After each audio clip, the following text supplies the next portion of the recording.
It may look like arts and crafts, but Huda Lutfi is hard at work.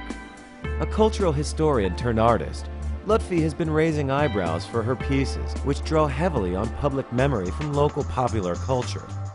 Now, in her small studio in downtown Cairo, the internationally acclaimed Lutfi is preparing for her biggest show yet. 20 years of her work on display at the inauguration of the Tash Art Gallery in Designopolis.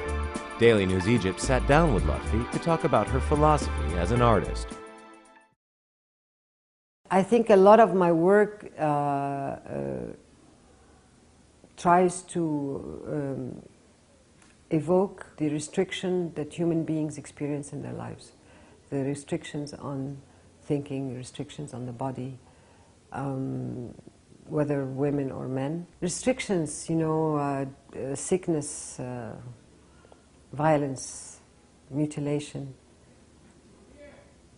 Yeah, I think that my work revolves a lot around that. And also maybe, like sometimes the Sufi part of me tries to say maybe there's a way out, that we don't get so attached to our identities. From very early on, first of all, I was very influenced by ancient Egyptian art, Iraqi, Mesopotamian art. Little bit by little bit, I began to be more interested in contemporary artists, first the modern and then the contemporary. So I had to do a lot of reading and studying, because I didn't come from that tradition.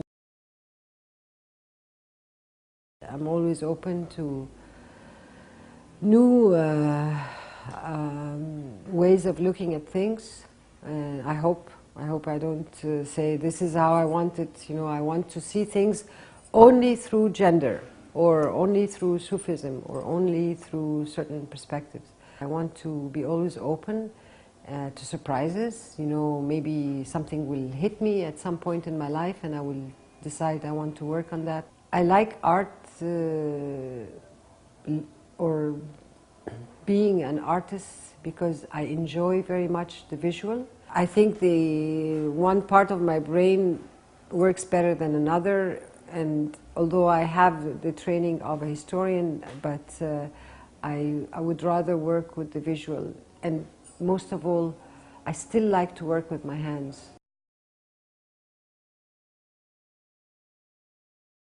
I self-censor. And I have to say that, okay, it may take away something, but it's exactly like in the process of translation. You lose something, but you gain something else.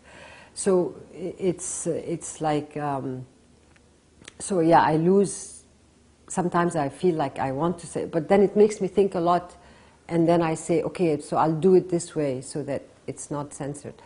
Just becoming aware of the cultural environment that one lives in is very important, and you just have to be clever. I think that censorship has to do very much with whether the power structure is vulnerable or not.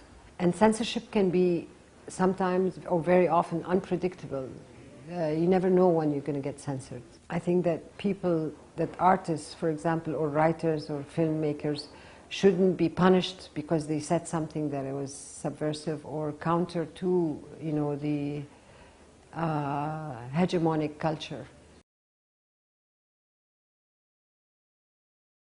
Cairo still inspires me, so I would be here. I would like to continue to do art. I'm not going to restrict myself to specific, artistic expressions. I want to do what makes me feel content and satisfied with the work that I do.